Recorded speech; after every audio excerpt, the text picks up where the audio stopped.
afternoon, VP. Yes. VP, as we're speaking right now po, merong ongoing House probe. Actually, minutes ago, former Undersecretary Gloria Mercado says you gave her envelopes containing 50,000 each from February to September 2023 when she was with Hope or the Health Orchestrate Positive Learning, a DepEd project. She believes it could be to influence her decision as Hope. Your response po?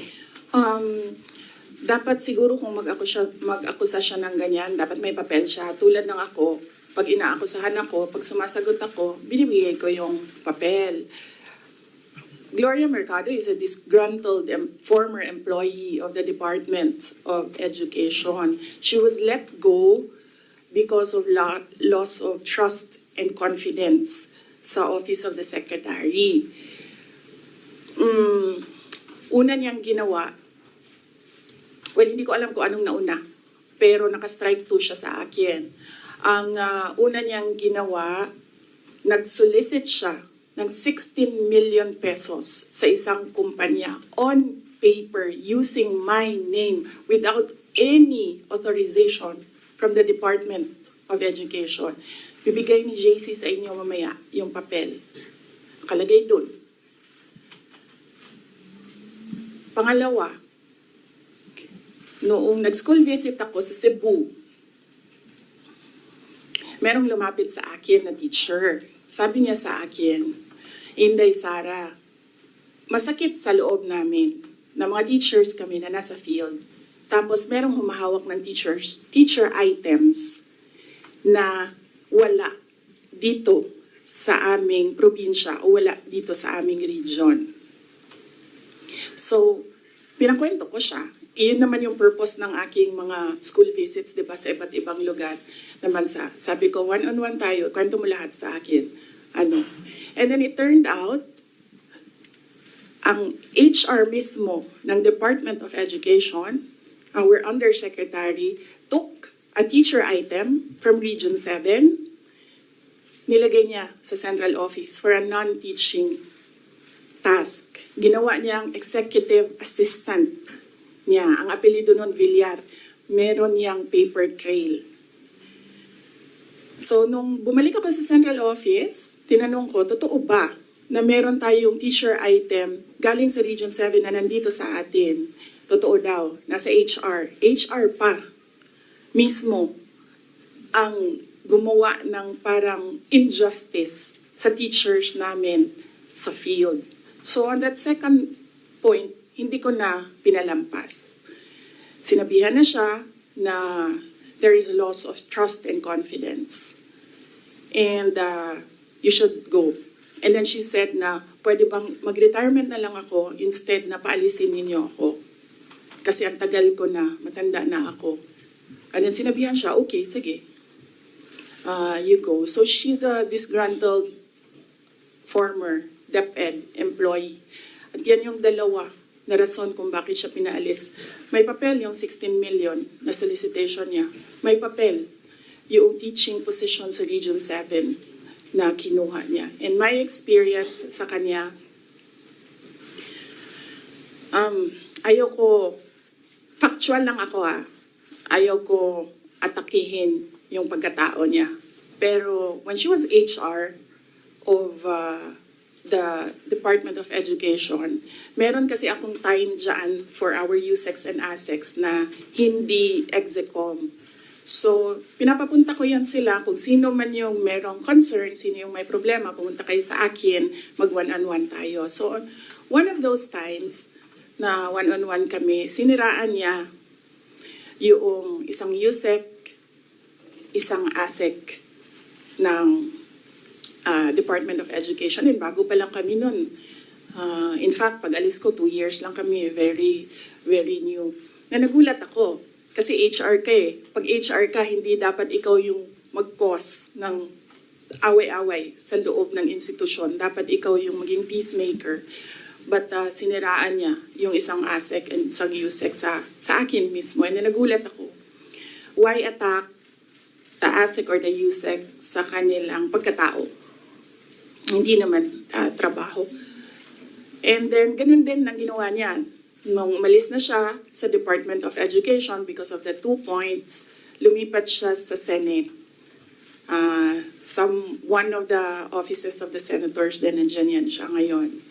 And yung isang kaibigan ko doon sa Senado, narinig namin na sige na siya atake. Inaatake niya si Michael Poa, si Reynold Monsayak, si Gerald Chan. Nang iyan ngayon yung nakapangalan sa kanyang statement. Kaya kami, nung nagbasa siya kanina ng statement, hindi na kami nagulat.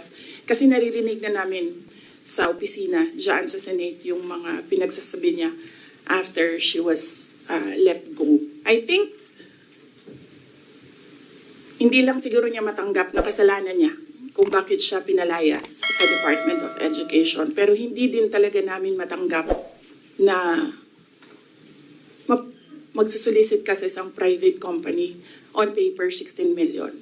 And then, kukuha ka ng teacher item sa field, gagawin mong EA sa central office. Hindi pwede yun. VP, in relation to that, since you brought up yung names po ni Attorney Poa and Attorney Monsayak. So during the probe earlier, she said that yung reason daw kung bakit daw siya nilet go ng DepEd nyo po was that she disagreed daw with Attorney Monsayak's suggestion that bidders in the DepEd computerization program just discuss it among themselves to avoid failed bidding. Ngayon ko lang narinig yan. Sa kanya ko lang narinig yan. Pero ako ang nagsasabi, kasi I was the one who fired her out of the Department of Education. Yung dalawang rason na yon, ang rason kung bakit siya pinaalis sa Department of Education. And as I said, may papel yon. Ibibigay namin sa inyo ang papel. Ang HR record ni Villar, nasa Department of Education din. In fact, hanggang ngayon si Villar nasa region. Kasi sinabihan niya yung region bago siya umalis na ilagay yan sa region, wag yan sa teaching position. Pero that person is holding a teaching position. At least, Mr. Chair, I would know the Vice President is watching us because she just had a press conference and she said that she's denying giving former DepEd Undersecretary Gloria Mercado 50,000 for 9 months. And the Vice President saying that Mercado was let go because she used DepEd to solicit donations from the private sector amounting to 16 million without her knowledge. And she adds that she will provide the media with paper trail to back up her claim, describing Mercado as a disgruntled former DepEd official. I think, ma'am, given your long history and long service to the Republic, 40 long years, I think it's fair for you to be given the opportunity to reply to the Vice President. I think, I don't want to do this, but since siya na yung nagsabi, i-turn over ko na yung envelope. The envelopes where the money was. Comsec, So it's 9 envelopes. kuha po yung envelope. So it says hope and the amount is there. Kasi ang sakit naman nun, ordinaryo lang akong trabahante tapos inano ka ng Vice President, di ba? It's very painful. Ma'am, ilang taon na po kayo? I hope you don't mind. Gusto ko lang pong malaman kasi sabi po ninyo 40 years na po kayo in government. I'm 65, sir, but So when the time when you were appointed as USEC, noong 2022 ba? 2022? How old were you at I that was 64. 64. Yeah. I'm sure sa edad ninyong yan, after pagkatapos nyo pong pag-ingatan yung iyong pangalan for the past 40 years? Sagutin ko yun. Yes, sir. So, okay, anyway, please continue, Congressman. Mr. Chair, can we allow Yusek Mercado to continue with the response? Because I was trying to ask her about the 16 million that the Vice President mentioned. Please respond with respect to the 16 million 1660. 16. 16 million. I would like to respond to that because it's a press con. When I was called for by Yusek Sulaika, he said, Yusek Mercado, you have to go because one, you have a teacher in your staff. But I explained to them that the teacher was a contract of services when I joined DepEd. And the teacher has a pending application in Cebu because he's from the Visayas. And while he was working with us, he qualified for the RQA. But then when he received his appointment as a teacher, it was already past the opening of the class. It was almost opening, and the teaching load was already apportioned. So I called the RD. I said, can I still keep him? Because he was working on the special hardship allowance, which was a program that BP Sara also wanted to improve because there's a new hardship allowance, and we were just able to reduce the hardship threshold from 0.37 to 0.33. And she wanted the basis for the giving of the hardship allowance, special hardship allowance, revisited. So that's why that guy was the one working on it. So I explained, and I don't feel at all na guilty ako dun sa sinabi niya. The second one is, Sulaika mentioned that I solicited from 2 agencies. So I explained to her that it was a program which our strand developed. There were 2 consultants from UNICEF who developed the app, and then we asked our external partnership office to look for external partners who will be presenting the program, because we developed the concept. It was DepEd Guro. It's her being able to contact the 980,000 teachers. Parang kahit nasan siya, pwede niyang makausap yung mga teachers. The second one was for us to do an electronic mode of the RQA. Parang there's no human intervention anymore. Everyone uploads the credential. Even the computation of the teacher qualification is already on an what do you call this?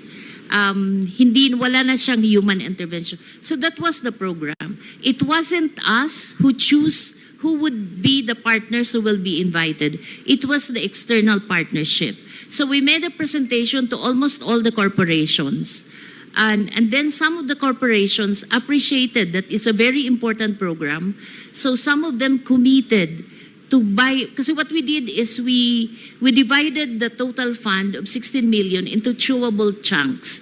So if you're interested with this package, ito lang. If you're interested with it, because not everyone naman wanted to pay the 16 million. But there were 2 corporations who were willing to fund, because we wanted to put one in Mindanao, one in Visayas, and one in Luzon. So there were 2 who committed to fund the full package, and those were the 2 corporations that Yusek Sulaika said I solicited. So I explained properly. I did not solicit. There's no money involved there. These are equipments. Walang cash po doon. Equipment siya na ito turn over sa DepEd. So I feel very sad that up until now, the BP has not been appraised, as I explained it to her people, that we did not solicit. In fact, the two corporations are willing to give an affidavit that I have no solicitation from them of 16 million. So to reiterate, Mr. Chair, Yusek, first, this was a sanctioned DepEd project. It's a DepEd project. Second, yes. you did not do the solicitation yourself. It was managed by the external External Partnerships Office. Third, no cash donation was ever So made. equipments. Equipment was given to the department. So none of this, what allegations that the Vice President's making against you is true. Yes, sir. Yes, Mr. Chair. And Thank- that thank- makes it very sad because she's saying it now. Ibig sabihin, her people did not explain to her. At least I know she's watching, then she probably be able to get the information from you now. Thank you, Yusek Lo. Thank you, Mr. Chair. Congressman Paduano. Ano lang po, short interjection with regards to the envelopes that was submitted to this committee. And I just want to put in record that voluntarily, former Yusek Mercado submitted the 9 envelopes, no, sealed, to support his claim, her claim in her affidavit, paragraph 4. Tama po, Yusek? Ito yung sa affidavit mo paragraph Yes, 4, no? yes, So, Mr. yes, Chairman, Mr. again, Chair. just for the record, the 9 envelopes is being submitted voluntarily by Yusek Mercado and for this committee to keep it as part of the supporting evidence that was claimed through her affidavit, Mr. Chairman. Thank you, Mr. Chairman. Thank you po.